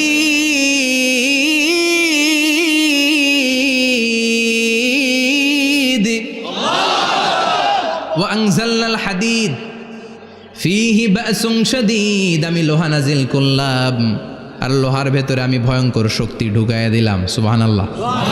ফিহি মানাফিউ লিন্নাস, লোহার ভেতরে মানুষের জন্য অনেক কল্যাণ আছে। সুবহানাল্লাহ। লোহা ছাড়া পৃথিবীতে কিছু হয়? আংটি বানাতে লোহার দরকার আছে না নাই? ঘড়ি বানাতে, গাড়ি বানাতে, বাড়ি বানাতে, মোবাইল বানাতে, হেলিকপ্টার, প্লেন, রকেট, মাইকের স্ট্যান্ড। সুবহানাল্লাহ কোন? এমন কোন জিনিস নাই যেটার মধ্যে লোহা লাগে না। এজন্য আল্লাহ বললেন এই লোহার নামে আমি একটা সূরা ডেডিকেট করলাম, ওয়া আনজালনাল হাদিদ ফিহি বাসুন শাদীদ। আমি লোহাকে নাজিল করেছি। আল্লাহ বলেছেন, খেয়াল করে শব্দটা শুনেন, ওয়া আনজালনাল হাদিদ, আমি লোহাকে উপর থেকে নাজিল করেছি। কি করেছি? কথা বলেন। তার মানে লোহা পৃথিবীতে ছিল না, নাজিল করছে কে? লোহা পৃথিবীতে ছিল? পৃথিবীতে ছিল? পৃথিবীতে থাকলে নাজিল করবেন কেন? এই যে কোরআনটা পৃথিবীতে আগে ছিল, নাজিল করছে কে? কোন ফেরেশতাকে দিয়ে? সাইয়েদনা জিবরাইল। কোন নবীর উপর? বিশ্বনবী মুহাম্মদুর রাসূলুল্লাহ। আল্লাহু আকবার। তার মানে ওহি পৃথিবীতে ছিল না, আল্লাহ উপর থেকে নাজিল করেছেন। নুজুল মানে উপর থেকে নিচের দিকে আসা। এই নুজুল শব্দ ব্যবহার করে আল্লাহ বললেন, ওয়া আনজালনাল হাদিদ, লোহাকে আমি নাজিল করেছি। তার মানে লোহা পৃথিবীর উপাদান নয়, লোহা এসেছে উপর থেকে। কোন সুবহানাল্লাহ। বিজ্ঞানীরা, পদার্থবিদ যারা গবেষণা করে এটাই পেয়েছেন, লোহা আসলে পৃথিবীর না। লোহা পৃথিবীতে উৎপাদন করা হয় নাই। লোহার যে মলিকিউল, অণু আছে, লোহার একটা অণু তৈরি করার মতো ক্ষমতা পৃথিবীর নাই। ইভেন এই সৌরজগতের কোনো কিছুর নাই। সূর্যের তাপেও লোহা তৈরি হতে পারে। লোহার ছোট্ট একটা অণু তৈরি করতে কমপক্ষে 1 কোটি ডিগ্রি সেলসিয়াস তাপের প্রয়োজন হয়। তার মানে এটা পৃথিবীর কোনো উপাদান নয়, এটা আনজালনাল হাদিদ। আল্লাহ বলেন, মহাবিস্ফোরণের কারণে গলিত অন্য কোনো তারার ভেতর থেকে লোহার উপাদান আমি পৃথিবীর ভেতরে এনে ঢুকিয়ে দিয়েছি। তার মানে পদার্থের কথা কোরআনে আছে না নাই? সুবহানাল্লাহ কইবেন না? এরপরে বায়োলজির কথা আছে না নাই? বায়োলজিক্যাল অ্যাসপেক্ট অফ মাউন্টেন্স, কেমন করে পাহাড়ি রেঞ্জ তৈরি হলো, আছে না নাই? ওয়াজআলনাল জিবালা আওতাদা, পাহাড়কে আমি পেরেক মেরে দিয়েছি। অমিয়া কাঠের ভেতরে যখন পেরেক মারেন, পেরেকের বেশিরভাগ অংশ কাঠের ভেতরে ঢুকে যায়, উপরে দেখা যায় সামান্য, ঠিক কিনা? তো লোহা যদি আল্লাহ পেরেক মারেন, উপরে যা দেখা যায় এটা সামান্য, আসল পাহাড় তো মাটির নিচে। সুবহানাল্লাহ কইবেন না? আসল পাহাড় কোথায়? পেরেক যদি কাঠের মধ্যে ঢুকিয়ে দেন, পুরো পেরেকটা কাঠে ঢুকে যায় না? উপরে দেখা যায় কদ্দুর? সামান্য। পাহাড়ের যা আপনি দেখেন এটা তো পেরেকের মাথা। পুরো পাহাড়টা আল্লাহ জামিনের ভেতরে গেড়ে দিয়েছেন। চিল্লায় পড়েন আল্লাহু আকবার। আবার আল্লাহ বললেন, অমিনাল জিবালি জুদাদুম বিদু ওয়া হুমরুম মুখতালিফুন আলওয়ানু। আছে না নাই? ওয়া গারাবিবু সুদ। আল্লাহ বলেন, নানা রঙের পাহাড় পর্বত মহাবিশ্বে আমি তৈরি করেছি। কোন পাহাড় হচ্ছে রক্তিম বর্ণের, কোন পাহাড়কে বানিয়েছি আমি কৃষ্ণ বর্ণের, কোন পাহাড়কে বানিয়েছি আমি শুভ্র বর্ণের, কোন পাহাড়ের রং কালো, কোনটা সাদা, কোনটা নীল। আছে না নাই? মহাবিশ্ব যখন তৈরি হয়েছে, পৃথিবীর মধ্যে 7টা টেকটনিক প্লেট তৈরি হয়েছে। 7 tectonic plates create the mountain range on earth. পৃথিবীতে এই পাহাড় তৈরির কারণ হচ্ছে 7টা প্লেট। এগুলোর 7 টেকটনিক প্লেট বলে। এই প্লেটগুলোর কারণে পৃথিবীতে এই রং বেরঙের পাহাড় তৈরি হয়েছে। কত রঙের যে পাহাড় আছে। আরব বিশ্বে পাথরের পাহাড়, বাংলাদেশে মাটির পাহাড়, ব্রুনাই, সিঙ্গাপুর, ইন্দোনেশিয়াতে যদি যান আরেক ধরনের পাহাড়। চায়নার একটা শহর আছে গানজু সিটি, কি নাম? এই গানজু সিটিতে একটা পাহাড় আছে রেইনবো মাউন্টেন। ওখানে 7 রঙের পাহাড় পাওয়া যায় এক জায়গায়। সুবহানাল্লাহ কইবেন না? রেইনবো মানে কি? রংধনু। রংধনুর কয় রং? কথা কন। ছোটবেলা আমরা মুখস্থ রাখতাম, বেনিয়া সহকলা, বেতে বেগুনি, নিতে নীল, হাতে আসমানি, শতে সাদা, হতে হলুদ, কতে কালো, লাতে লাল। সুবহানাল্লাহ নাই? মনে রাখার কি অসাধারণ পদ্ধতি। তো এই রেইনবো মাউন্টেন, রংধনুর 7 রঙের পাহাড় এক জায়গায় পাওয়া যায়। এখানে সাদা পাহাড়, এখানে সবুজ পাহাড়, এখানে নীল পাহাড়, ওখানে লাল পাহাড়, এখানে কালো পাহাড়। এই চায়নার গানজু সিটিতে আল্লাহ তাআলা 7 রঙের পাহাড় এক জায়গায় রেখেছেন। চিৎকার করে বলেন আল্লাহু আকবার। তার মানে বায়োলজির কথাও কোরআনের ভেতরে আছে না নাই? এরপর আল্লাহ বললেন, কেমন করে আকাশ থেকে আমি পানি নাজিল করে, এটাও কোরআনে আছে না নাই? আমরা ছোটবেলা পড়েছি ওয়াটার সাইকেল, হাইড্রোলজিক্যাল সাইকেল। কেমন করে সূর্যের তীব্র তাপ সাগর থেকে পানিকে জলীয় বাষ্প করে উপসে নেয়, উপরে নিয়ে সেটাকে পুঞ্জীভূত করে দেয়, ঘনীভূত করে দেয়, মেঘ হয়ে যায়, সেখান থেকে ঝিরি বৃষ্টি পড়ে, আছে না নাই? আর ওই বৃষ্টির গান আমরা গাই, এই বৃষ্টি ভেজা রাতে তুমি চলে যেও না। ওই বৃষ্টি পেয়ে আল্লাহর কাছে দোয়া করে না। বিশ্বনবী বলেন, রহমতের বৃষ্টির নিচে দাঁড়িয়ে কেউ যদি হাত তুলে দোয়া করে, ওই দোয়া কবুল করে কে? আবার আকাশের মধ্যে মেঘের ঘনঘটা দেখলে বিশ্বনবী পেরেশান হয়ে যেতেন, হয়রান হয়ে যেতেন, আর আল্লাহর কাছে বলতেন, আল্লাহ এই মেঘ দিয়ে তুমি আমাদেরকে আযাব দিও না, তুমি আমাদেরকে গজব দিও না, তুমি আমাদেরকে শেষ করে দিও না, এই মেঘ থেকে তুমি আমাদেরকে রহমতের বৃষ্টি দাও। পড়ে না আমিন। বৃষ্টি দেখলে বিশ্বনবী বলতেন, আল্লাহুম্মা সাইয়্যিবান নাফিআ, ইয়া গাউসু আগিসনা গাউসান মুগীসান মারিআন মারিআন নাফিআন গায়রা দার আজিলান গায়রা আজিল। হে আল্লাহ, এই বৃষ্টি থেকে তুমি ঠান্ডা রহমতের পানি দাও। কি দাও? আল্লাহ মেঘে দে পানি দে, ছায়া দে রে তুহু, আল্লাহ মেঘে দে। পড়েন আল্লাহ মেঘে দে পানি দে, ছায়া দে রে তুহু, আল্লাহ মেঘে দে। এই ওয়াটার সাইকেলের কথা আল্লাহ বলেছেন। আলম তারা আন্নাল্লাহ ইউসজি সাহাবান। কাফের নাস্তিক যেগুলো সমাজের আবর্জনা খড়কুটা, ওরা কি দেখে না কেমন করে আমি বাতাসকে জলীয় বাষ্প করে আকাশে তুলি, বায়ুমণ্ডলে নিয়ে যাই। সুম্মা ইউআল্লিফু বাইনাহুম, জলীয় বাষ্পগুলারে তখন আমি ঘনীভূত করি। সুম্মা ইয়াজআলুহু রুকামান, এরপরে আমি মেঘে পরিণত করি। ফাতারাল ওয়াদকা ইয়াখরুজু মিন খিলালিহি, তারপর মেঘের ভেতর থেকে ঝিরি বৃষ্টি নাজিল করে কে? আবার আল্লাহ বললেন, পানি থেকে আমি পৃথিবীর সব প্রাণগুলারে বানালাম। ওয়াজআলনা মিনাল মাই কুল্লা শাইইন হাইয়া ফালা ইয়াকিলুন, পানির ভেতর থেকে সব প্রাণের উৎপত্তি পৃথিবীর মধ্যে ঘটিয়ে দিয়েছে কে? বিজ্ঞানীরা স্বীকার করেছে, পৃথিবীতে যত প্রাণ পাওয়া যায়, যত প্রাণের ব্লুপ্রিন্ট পাওয়া যায়, সব এসেছে পানি থেকে। চিৎকার করে বলেন, কোত্থেকে? পানি নাই তো প্রাণ নাই, পানিও আছে প্রাণও আছে। কোন সুবহানাল্লাহ। বিজ্ঞানীদের ধারণা, তারা ধারণা করে বলেছে পৃথিবীর প্রথম প্রাণের নাম হচ্ছে অ্যামিবা। কি নাম? ওরা বলেছে এটা এককোষী জীব, it's a very small unicellular organism found ever in the world. পৃথিবীতে পাওয়া প্রথম এককোষী প্রাণীর নাম হচ্ছে অ্যামিবা। এটা এসেছে শৈবালের মতো, এরপরে জুপ্লাংটন, ফাইটোপ্লাংটন, ব্যাকটেরিও প্লাংটন, একটার পর একটা স্পিসিজ প্রজাতি পৃথিবীতে ডেভেলপ করেছে। কোন সুবহানাল্লাহ। এই পানির কথা কোরআনের ভেতরে বলে দিল কে? এই জন্য আল্লাহ বললেন, ওয়াল কোরআনিল হাকিম, বিজ্ঞানময় কোরআনের শপথ। এই কোরআনটা বিজ্ঞানের ঠাসা, এই কোরআন আশ্চর্যের শেষ নাই, এই কোরআন কোনোদিন পুরাতন হয় না। এই কোরআনের ভেতরে আল্লাহ দিয়েছেন হেদায়েতের মশাল, আর কোরআনটাকে বানিয়েছেন বিজ্ঞানের সুউচ্চ মিনার। জোরে কোন সুবহানাল্লাহ। তার মানে কোরআনে আমরা কি পেলাম?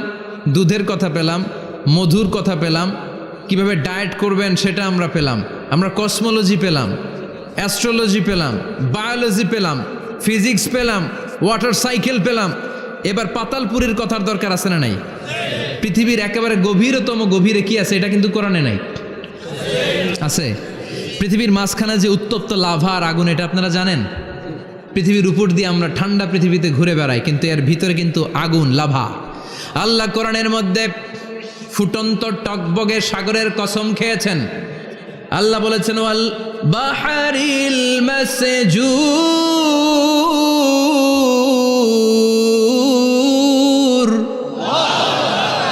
আমি কোরআনের ভেতরে ফুটন্ত টকবগে সাগরের পানির কসম খেলাম। পড়েন সুবহানাল্লাহ। সাগরের পানির ফুটন্ত টকবগে সাগরের পানির কসম। সাগরের পানি আবার ফুটন্ত হয় কি করে? পানি কি হয়? ঠান্ডা। পানি কি? কথা বলেন। আল্লাহ পৃথিবীর ভেতরকার কথা চিন্তা করে বলেছেন, ওয়াল বাহরিল মাসজুর। ইউনাইটেড স্টেটস অফ আমেরিকার নেভাল একাডেমির সায়েন্টিস্টরা এই আয়াতের উপর রিসার্চ করেছে যে সাগরের ভেতরে আবার এই ঠান্ডা পানির ভেতরে আবার উত্তপ্ত আগুনের লাভা আসলো কোত্থেকে। রিসার্চ করার জন্য তারা সাগরের ভেতরে পাইপ ঢুকিয়েছে। পাইপ ঢুকাতে অনেকগুলো লেয়ার তারা পার করেছে। রূপান্তর শিলার স্তর, পাললিক শিলার স্তর, আগ্নেয়গিরির শিলার স্তর, মার্বেল পাথরের অনেকগুলো শিলার স্তর পেরিয়ে যাওয়ার পরে তারা পাইপ ঢুকানোর পরে দেখতে পেয়েছে পাইপগুলো গলে যায়। পাইপগুলো কি হয়? তার মানে ভিতরে কি আছে? গত কয়েক মাস আগে জাপানে কিছু জিওলজিস্ট, ভূতত্ত্ববিদ, তারা গবেষণা করে পৃথিবীর এক মাথা থেকে আরেক মাথায় যেতে চাচ্ছে, মানে প্রতিপাদ স্থান। বাংলাদেশের এখান থেকে ছিদ্র করলে আপনি দক্ষিণ আমেরিকার চিলির সান্টিয়াগোতে যেয়ে উঠবেন। কথা বুঝতে পেরেছেন? তার মানে বাংলাদেশের প্রতিবাদ স্থান হচ্ছে দক্ষিণ সাউথ আমেরিকার চিলির সান্টিয়াগো। আবার ইন্ডিয়া থেকে ছিদ্র করতে করতে পৃথিবীর আরেক মাথা দিয়ে উঠবেন। সুবহানাল্লাহ বলেন। এটা তারা শুরু করেছে, কিন্তু এখনো সফল হয় নাই। ইউএস এর নেভাল একাডেমির সায়েন্টিস্টরা পাইপ ঢুকাতে ঢুকাতে দেখে একটা পর্যায় শেষে পাইপ আর ঢুকানো যায় না, পাইপগুলো পৃথিবীর ভেতরে যেতে যেতে গলে গলে পানি হয়ে যায়। সুবহানাল্লাহ কইবেন না? এই রিসার্চ প্রজেক্টের যিনি চিফ, উনি বললেন, bring the water proof pipe from America. America থেকে ওয়াটার প্রুফ পাইপ নিয়ে আস। আমার এমন পাইপ লাগবে গবেষণা করার জন্য যে পাইপ আগুনে জ্বলে না। ওয়াটার প্রুফের মধ্যে আগুন লাগালে আগুন ধরবে? বুলেট প্রুফে বুলেট মারলে বুলেট ঢুকবে? মাননীয় প্রধানমন্ত্রী শেখ হাসিনা যে গাড়িতে করে চড়ে, এটা বুলেট প্রুফ কার? গুলি মারলে ঢুকবে? আবার গুলি মারতে যায় না, 14 গোষ্ঠী উদ্ধার করে ছাড়বে আপনার, খবরদার। তো আমেরিকা থেকে ফায়ার প্রুফের পাইপ নিয়ে আসা হলো। নেভাল একাডেমির চিফ সায়েন্টিস্ট পাইপ ঢুকাতে আরম্ভ করলেন। ঢুকাতে ঢুকাতে পৃথিবীতে কিন্তু অনেকগুলো স্তর আছে। এই যে বালু মাটি, সব কিন্তু বালু মাটি নয়। আপনি খুঁড়তে খুঁড়তে পেয়ে যাবেন পাললিক শিলা, এরপরে রূপান্তরিত শিলা, এরপরে মার্বেল পাথরের শিলা, এরপরে শুরু হবে গরম আগ্নেয়গিরির শিলা। ওই শিলার ভেতরে এমন আগুন আল্লাহ রেখেছে, ওই নেভাল একাডেমির সায়েন্টিস্টরা ফায়ার প্রুফের পাইপ ঢুকাতে ঢুকাতে একটা লেভেল যাওয়ার পরে দেখে যে ফায়ার প্রুফের পাইপও গলে গলে মুহূর্তে পানি হয়ে যায়। তার মানে ভেতরে এমন আগুন আল্লাহ রেখেছে, ওই আগুনের তুলনায় পৃথিবীর আগুনের মতো নয়। ওই আগুনটাই জাহান্নামের আগুন। আবার বিজ্ঞানীরা গবেষণা করে ওই আগুনের মধ্যে মানুষের চিৎকার শুনেছে। এজন্য হাদিসে এসেছে, আল্লাহর ওলিরা, মুমিন বান্দারা মারা গেলে তাদের রূহগুলো আকাশে চলে যায়, ইল্লিনে চলে যায়। আর কাফের মুশরিক আর নাস্তিকগুলো মারা গেলে তাদের আত্মাগুলো পৃথিবীর মাঝখানে সিজ্জিনে চলে যায়। ওই সিজ্জিনের ভেতরে আগুন আছে না নাই? চিল্লায় বলেন। তার মানে পাতালপুরীর কথাও আছে, সাগরের কথাও আছে, আকাশের কথাও আছে। কেমন করে দুনিয়াতে আমরা আসলাম সেটাও আছে। এমব্রয়োলজি, ভ্রূণ তত্ত্বের কথা কোরআনে আছে না নাই? পৃথিবীতে আল্লাহ কয়েক সিস্টেমে মানুষ বানালেন। সৈয়দনা আদমকে বানালেন, মাও নাই বাবাও নাই। সৈয়দনা আদম আলাইহিস সালামের বাবার নাম কি? মায়ের নাম কি? মাও নাই বাবাও নাই। আবার সৈয়দনা ঈসা আলাইহিস সালামকে আল্লাহ তৈরি করলেন, শুধু মা আছে বাবা নাই। আবার আমাদের সবাইকে আল্লাহ বানালেন, মাও আছে বাবাও আছে, ঠিক কি না? এরপরে ছোট্ট এক ফোঁটা নাপাক থেকে আল্লাহ আমাদেরকে বানালেন। এই এক ফোঁটা বীর্যের মধ্যে যে প্রাণ আছে, এটা দুজন বিজ্ঞানী আবিষ্কার করেছে। লিয়েন হুক মাইক্রোস্কোপ যন্ত্র দিয়ে তারা বীর্যের মধ্যে, স্পার্ম ড্রপের মধ্যে গবেষণা করে পেয়েছে যে ওখানে কি যেন নড়ে। ওই এক ফোঁটা ড্রপের মধ্যে কি যেন নড়ে। সেখান থেকে ওরা আবিষ্কার করেছে এই স্পার্মের ভেতরে, শুক্রাণুর ভেতরে প্রাণের অস্তিত্ব আছে। এক ফোঁটা স্পার্মে, এক ফোঁটা বীর্যের মধ্যে 20 কোটি যদি শুক্রাণু না থাকে, ওই স্পার্ম থেকে আল্লাহ বেবি দেয় না, সন্তান দেয় না। সুবহানাল্লাহ কোন? এজন্য আল্লাহ বললেন, হাল আতা আলাল ইনসানি হিনুম মিনাদ দাহরি লাম ইয়াকুন শাইআম মাযকুরা। ও মানুষ, কেন এত অহংকার করো? নজর করে তোমার জীবনের শুরুটার দিকে একটু তাকাও। কি ঝিলা তুমি? এক ফোঁটা নাপাক পানি, একটা স্পার্ম ড্রপ থেকে এসেছো। ইয়াখরুজু মিন বাইনিস সুলবি ওয়াত তারায়েব, বাবার পৃষ্ঠদেশ থেকে মায়ের গর্ভদেশের মধ্যে তোমাকে নিয়ে গেল কে? সেখান থেকে ফি যুলুমাতিন সালাস, 3টা প্যাকেট দিয়ে মায়ের পেটের মধ্যে তোমাকে প্রিজার্ভ করলো কে?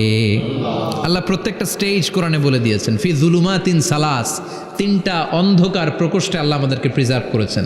মায়ের ভুলের একটা প্যাকেট, মায়ের জরায়ুর একটা প্যাকেট, আবার মায়ের পেটের একটা প্যাকেট। ওই প্যাকেটের ভিতরে পৃথিবীর কোনো কবিরাজের কবিরাজি কাজে লাগছে? ডাক্তারের ডাক্তারি?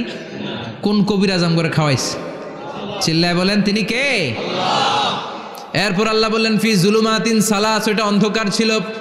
যেই টেম্পারেচারে রাখলে তুমি সুস্থ থাকবা, যেই টেম্পারেচারে রাখলে তুমি আস্তে আস্তে বড় হতে পারবা, সেখানে আমি রাখলাম। সেখান থেকে আমরা হয়ে গেলাম জিমেট, সেখান থেকে জাইগট, তারপরে ইমব্রয়ো, তারপরে ফেইটাস, ল্যাটার স্টেজ। প্রথমে ছিলাম ইনিশিয়াল স্টেজ, তারপরে ল্যাটার স্টেজ, আমরা বড় হতে লাগলাম। আল্লাহ আমাদেরকে হার্ট দিলেন, সিস্টনিক ডায়াস্টনিক, অলিন্দ নিলয় শুরু হয়ে গেল। রুহুর ফুৎকার আমাদের হৃদয়ে ভরে দিল কে? আল্লাহ আমাদেরকে স্কেলিটন দিলেন, কঙ্কাল, স্পাইনাল কর্ড দিলেন, আমাদের স্কাল দিলেন, মাথার খুলি দিলেন, লাঞ্চ দিলেন, ফুসফুস দিলেন, গল ব্লাডার দিলেন, যেখানে যেটা ঠিক যেমন ভাবে দেয়া দরকার মায়ের পেটে থাকতেই সেটা দিয়ে দিয়েছে কে? আল্লাহ। এরপর 8 মাস আমরা মায়ের পেটে মারে কষ্ট দিলাম। ওই মুহূর্তে আমার মা আমার জন্য যতটা কষ্ট করেছে পৃথিবীর কেউ ওই খবর রাখে না। জোরে কোন ঠিক কিনা? বোঝা হয়ে গিয়েছিলাম, একটা বস্তা। আমরা প্রত্যেকে মায়ের পেটে ছিলাম একটা কি এই বস্তা নিয়ে আমার মা খেতে যেত, ঘুমাতে যেত, এই বস্তাটা পেটে করে আমার মা রান্নাঘরে রান্না করত, একদিনও রান্না বন্ধ হয় নাই। এই বস্তাটা নিয়ে আমার মা টয়লেটে যেয়ে বসতে পারতো না। 8 মাস এরকম কষ্ট করেছে। এজন্য মায়ের মনে কষ্ট দিলে আল্লাহর আরশ কেঁপে যায়। মায়ের কাছ থেকে দোয়া নেওয়ার দরকার আছে না নাই? মায়ের মনে কষ্ট দিবেন? মায়ের সাথে বেয়াদবি করবা কেউ? মায়ের থেকে দোয়া নেওয়ার দরকার আছে না নাই? মা যার নাই সে জানে মা না থাকার কি জ্বালা। চিল্লা এখন ঠিক কিনা? যখন রাত্রি নিঝুম এই চোখে ঘুম, একলা শূন্য ঘরে তোমায় মনে পড়ে মাগো, তোমায় মনে পড়ে। যখন রাত্রি নিঝুম এই চোখে ঘুম, একলা শূন্য ঘরে তোমায় মনে পড়ে মাগো, তোমায় মনে পড়ে। ঠিক কিনা? এজন্য এই মায়ের জন্য দোয়া করার দরকার আছে না নাই? আল্লাহ বললেন 8 মাস 9 মাস মায়ের পেটের ভেতরে ছিলা, তারপরে দুনিয়ার বুকে তোমারে আনলো কে? ছোট্ট নাপাক ছিলাম, এই ছোট্ট এক ফোঁটা পানি থেকে আমাদেরকে বড় করছে কে? আল্লাহ। তার মানে এমব্রয়োলজি, ভ্রূণ তত্ত্বের কথা কোরআনের ভেতরে আছে না নাই? সে আল্লাহ বললেন ইয়াসিন ওয়াল কোরআনিল হাকিম ইন্নাকা লামিনাল মুরসালিন আলা সিরাতিম মুস্তাকিম। সুবহানাল্লাহ পড়েন। আল্লাহ বললেন ইয়াসিন, এরপরে বললেন আল কোরআনিল হাকিম, প্রজ্ঞাময় কোরআনের শপথ। বিশাল একটা শপথ কেটে আল্লাহ বললেন ইন্নাকা লামিনাল মুরসালিন আলা সিরাতিম মুস্তাকিম। ইন্নাকা লামিনাল মুরসালিন, অবশ্যই অবশ্যই নবী হে আপনি রাসূলদের অন্তর্ভুক্ত। চিল্লা এখন সুবহানাল্লাহ। তিনি যে রাসূল এটার সার্টিফিকেট এই আয়াতে দিয়েছে কে? এরপর আল্লাহ বললেন আলা সিরাতিম মুস্তাকিম, ও নবী আপনি সিরাতুল মুস্তাকিমের উপর আছেন। যেই দোয়াটা প্রতিটা নামাজের মধ্যে প্রতিদিন প্রত্যেক রাকাতে সূরা ফাতিহাতে আমরা পড়ি, ইহদিনাস সিরাতাল মুস্তাকিম। ও Allah, show us the right path, show us the correct path. আপনি আমাদেরকে সোজা পথ দেখান। আল্লাহ এখানে সার্টিফিকেট দিলেন, নবী গো লক্ষাধিক পয়গম্বর যে আমি পেয়েছি তাদের শ্রেষ্ঠতম রাসূল করে আমি আপনাকে প্রেরণ করেছি, আর হেদায়েতের সুউচ্চ মশাল দিয়ে আমি আপনাকে সিরাতুল মুস্তাকিমের উপর রেখেছি। চিল্লায় পড়েন আল্লাহু আকবার। এই জন্য বিজ্ঞানময় কোরআনের সাথে নিজেদের সম্পর্ক বাড়ানোর দরকার আছে না নাই? কোরআন পড়লে দুনিয়া এবং আখিরাতে মর্যাদা বাড়ায় দিবে কে? কোরআনের আইন দিয়ে সমাজটারে সাজানোর দরকার আছে না নাই? কোরআন দিয়ে আমাদের সমাজটা সমৃদ্ধ হোক আমরা চাই কি চাই না? কোরআন দিয়ে আমার সংসদ ভবন চলুক, আমার 300 জন মেম্বার অফ দ্য পার্লামেন্ট কোরআনের আয়াত দিয়ে সংসদে কথা বলুক আমরা চাই কি চাই না? আমাদের মিলিটারিগুলো কোরআনের আওতায় চলুক, আমাদের দেশটা কোরআন দিয়ে চলুক। আমার লাল সবুজের পতাকা সংসদ ভবনের এক পাশে, আর কালিমার লা ইলাহা ইল্লাল্লাহর পতাকা আরেক পাশে পতপত করে উড়বে আমরা চাই কি চাই না? সেজন্য কোরআনের সাথে আমাদের সম্পর্ক বাড়াতে হবে, নিজে কোরআন পড়তে হবে, কোরআন বুঝতে হবে, কোরআনের উপর আমল করতে হবে। রাজি আছেন তো? এটাই হচ্ছে সূরাতুল ইয়াসিনের শিক্ষা। আল্লাহ আমাদের সবাইকে কথাগুলো বুঝার ও আমল করার তৌফিক দান করুক। আমরা পড়ি আমিন। আরো জোরে পড়েন আমিন। যতগুলো কথা বললাম কোরআন থেকে আলোকিত করার জন্য আল্লাহ তাআলা যে মেসেজগুলো আমাদেরকে কোরআনের ভেতরে দিয়েছে, এই মেসেজ থেকে আমরা যেন নিজেদেরকে সমাজকে আলোকিত করতে পারি। আল্লাহ তুমি তৌফিক দাও। আর জোরে পড়েন আমিন। সুবহানাকাল্লাহুম্মা বিহামদিকা আশহাদু আল্লা ইলাহা ইল্লা আনতা আস্তাগফিরুকা ওয়া আতুবু ইলাইক।